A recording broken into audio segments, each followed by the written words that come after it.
Luiz Carlos Sigmaringa Seixas, sou advogado. Na época em que o projeto foi elaborado, e advogava sobretudo para perseguidos políticos do antigo regime. Depois, em 1986, eu me elegi deputado federal, constituinte, representando o Distrito Federal. Me reelegi em 94 e estive também no Congresso na última legislatura, onde fui na Câmara dos Deputados presidente da Comissão de Constituição e Justiça. E hoje eu retorno, derrotado que fui nas urnas, hoje eu retorno à advocacia. A ideia o tempo tem muito tempo, né, decorrido, então evidentemente que a minha memória não é tão boa assim, certamente ela me trairá em alguns pontos, mas eu vou ver o que é possível relembrar, porque acho um depoimento importante para as gerações, sobretudo para as gerações que não viveram aqueles momentos tão dramáticos da história política de nosso país. A ideia de fazer esse projeto, ela surgiu de uma conversa de 3 advogados de presos políticos, o Luiz Eduardo Greenhalgh, Mário Simas e Eni Raimundo Moreira. Eles pensaram num projeto sem ter uma ideia exata de como seria esse projeto, e pensaram nesse projeto com um objetivo inicial. Eles se lembraram que o Estado Novo, tudo que se conhecia do Estado Novo, era por depoimento de pessoas que viveram aquele período, né, de referências históricas, mas não existe uma documentação que pudesse comprovar, né, os horrores que também existiram durante o Estado Novo. Porque todos os processos do antigo Tribunal de Segurança, eles foram incinerados. Então esses 3 advogados, com essa preocupação, não me lembro exatamente por que houve essa conversa, né, esses advogados, com essa preocupação, com a preocupação de que o mesmo não ocorresse depois que nós retomássemos as liberdades públicas nesse país, eles estavam preocupados de encontrar uma maneira que deixasse registrado nos anais, que deixasse registrado de alguma forma tudo aquilo que ocorreu e fosse retratado através de processos judiciais daquele momento. Então a ideia era pegar todos os processos que envolviam perseguidos políticos, né, pessoas que respondiam a processo por suposta infringência à Lei de Segurança Nacional, né, e xerocá-los. Naquela época nós não tínhamos os meios que temos hoje para reproduzir cópias. Então a ideia era a gente tirar o maior número possível de cópia dos processos para que isso ficasse perpetuado. Eu fui então contactado, eu era muito ligado a eles, eu representava aqui em Brasília os escritórios desses 3 advogados, e o Tribunal Militar tinha sede aqui, e era aqui que essa primeira fase do projeto ela ia se dar praticamente em Brasília, porque nós teríamos que recorrer aos arquivos do Tribunal Militar, do Superior Tribunal Militar, para de lá retirarmos os processos que já estavam concluídos, né, e guardados. Então nós fizemos algumas reuniões em São Paulo, né, esse grupo inicial de 3 ele se ampliou, né, eu passei a integrar o grupo, o Paulo Vanucchi, a Leda, não sei se a memória me falha, mas eu não sei se existem outros nomes nessa fase inicial, porque o projeto levou 5 anos, e no curso desse projeto muitas pessoas passaram por ele. Houve um grupo que começou o projeto e foi até o final, né, que eram o Aini, o Mário Simas, o Paulo Vanucchi, o Greenhalgh, eu, a Leda, todos sob a coordenação do reverendo Jaime Wright, e também de Dom Paulo. Mas quem coordenava, em verdade, o projeto era o reverendo Jaime Wright. Levamos ao conhecimento do Dom Paulo o nosso propósito, né? Dom Paulo aceitou, nos ajudar, chamou o reverendo Jaime Wright e nós conseguimos um financiamento do Conselho Mundial de Igrejas. Porque o projeto, ele não era um projeto caro, evidentemente, mas nós tínhamos que despender algum recurso financeiro e nós não dispunhamos desse recurso, nem tínhamos a quem recorrer, sobretudo aqui no Brasil, né? Nós tínhamos que fazer isso dentro do mais absoluto sigilo. Então, para a gente, despertaria menos suspeita se eu tivéssemos uma instituição séria, como o Conselho Mundial de Igrejas, mas eu tivesse recursos fora do país do que aqui. Certamente nós não teríamos chegado ao final do projeto.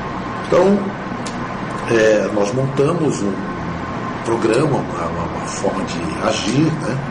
Eu, aqui em Brasília, fiquei encarregado de retirar cópia dos processos que nós tínhamos catalogado como os principais.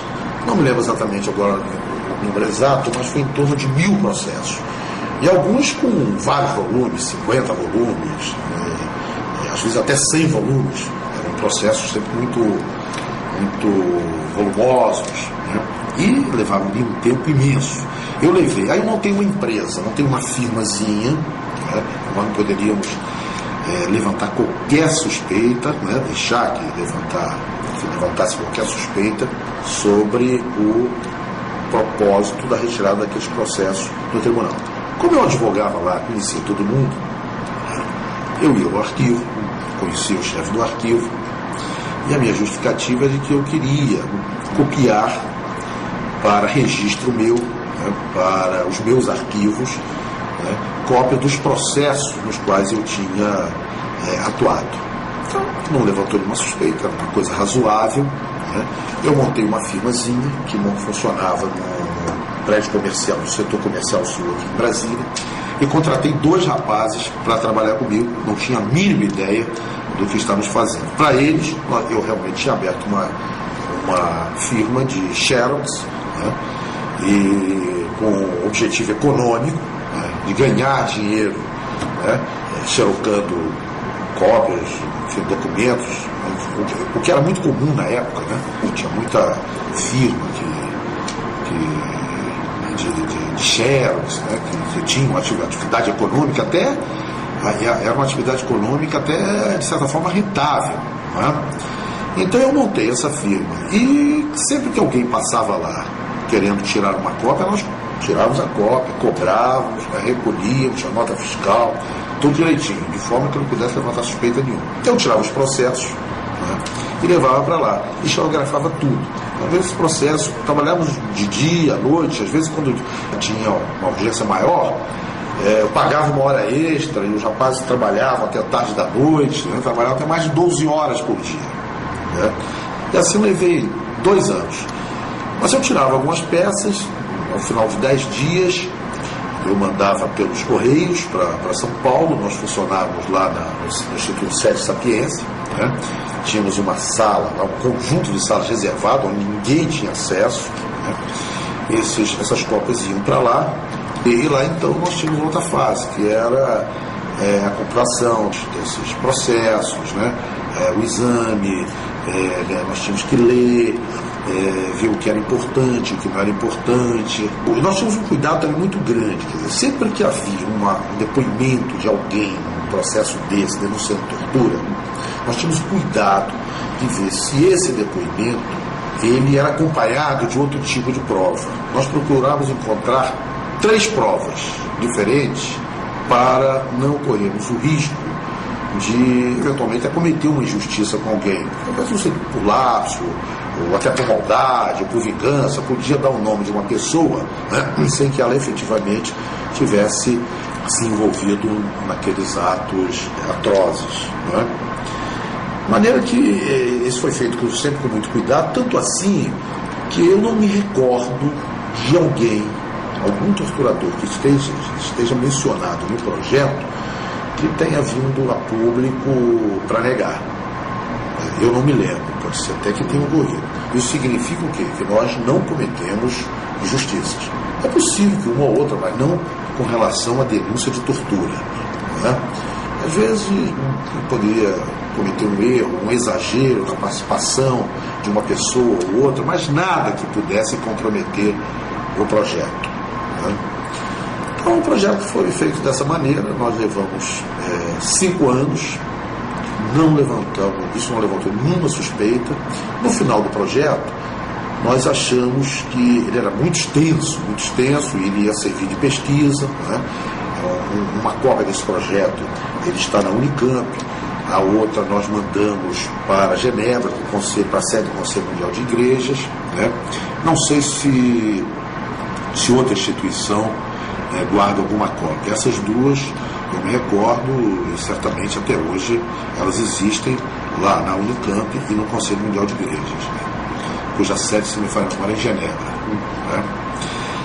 Mas no final a gente achava que devia dar uma certa publicidade, que isso não deveria se limitar, esse projeto não deveria se limitar apenas a servir de pesquisa para cientistas políticos ou para pessoas, enfim, interessadas no tema.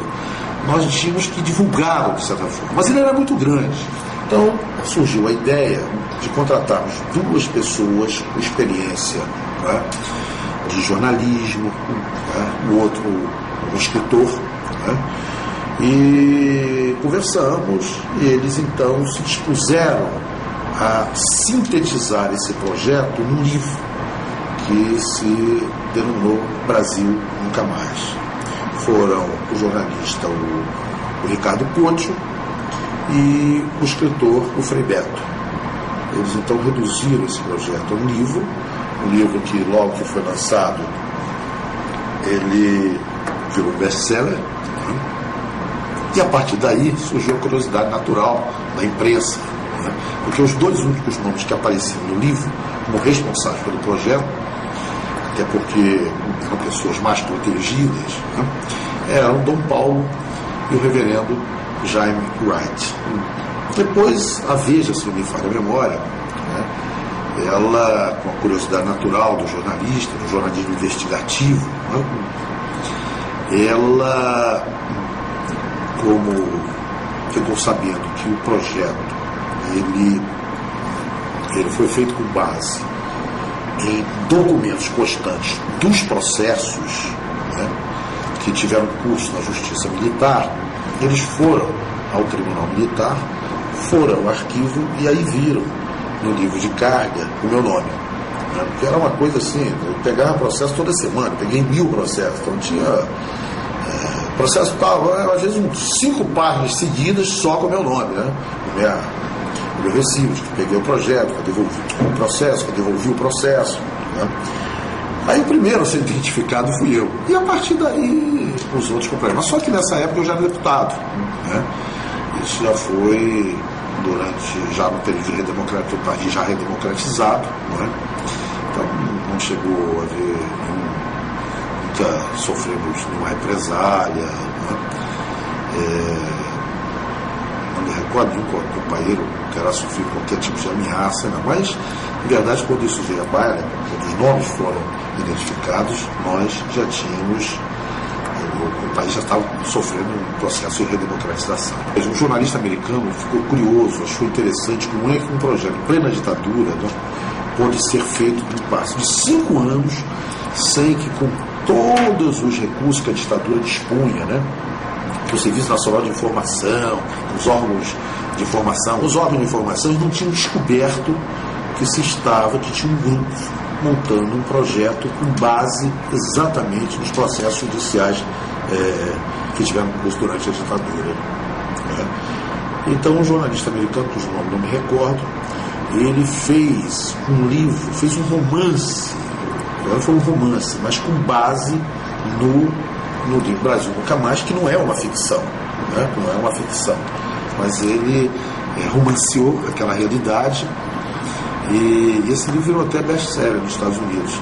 Depois eles tinham propósito de transformá-lo em filme, mas eu realmente não sei se terminaram por transformá-lo em livro ou não. E como é que foi a reação na sociedade da publicação do Brasil Nunca Mais? Foi muito bem recebida, né? Eu disse inicialmente, quer dizer, que em nenhum momento eles procuraram desacreditar o projeto, porque nós tivemos um cuidado muito grande. Éramos todas pessoas experientes, né, advogados experientes, né, e várias pessoas passaram por esse projeto. Em cada fase do projeto, a gente contratava um especialista, né, ora um psicólogo, ora um cientista político. Ao todo devem ter participado desse projeto pelo menos umas 20 pessoas, embora o núcleo inicial fosse de umas 5 pessoas que foram até o seu final. Mas nós tivemos sempre o cuidado, o que a gente tinha dúvida a gente não colocou. Não colocou. A gente tinha dúvida a respeito da participação de uma determinada pessoa nos atos de repressão. Então a gente não colocava, para não correr o risco de cometer uma injustiça e com isso levar à própria desmoralização do projeto. Então é possível que a gente tenha deixado de fora algumas pessoas que efetivamente se envolveram em atos de repressão. Né? É possível, mas nós preferimos isso, correr esse risco, a contaminarmos o projeto, colocando o nome de quem eventualmente não tinha participado ou cuja prova de sua participação não fosse assim tão contundente. Entende? Então nós tínhamos todas as provas. Quem viesse, reclamasse, protestasse, negasse, nós tínhamos a prova cabal de que da sua participação. Por isso ele foi um projeto um projeto respeitado, reconhecido internacionalmente, não é? Exatamente por esse cuidado que nós tivemos na sua feitura. Eu acho que é um projeto que serviu naquele momento para denunciar, né, para mostrar as atrocidades. Então, mas o nosso propósito não é estimular a vendida, não era o meu projeto, o propósito do projeto. Né? Nós queríamos deixar alguma coisa para gerações futuras. Né? Aquilo que eu disse inicialmente, se você hoje quiser fazer um estudo sobre o Estado Novo, você vai sempre recorrer a alguma informação que nem sempre ela pode retrata com fidelidade o que efetivamente ocorreu. No nosso caso, não. Amanhã, quando as gerações futuras vierem estudar esse período negro da história do Brasil, você tem um documento lá, né, que traz fatos, que aponta a participação de pessoas de forma absolutamente incontestável.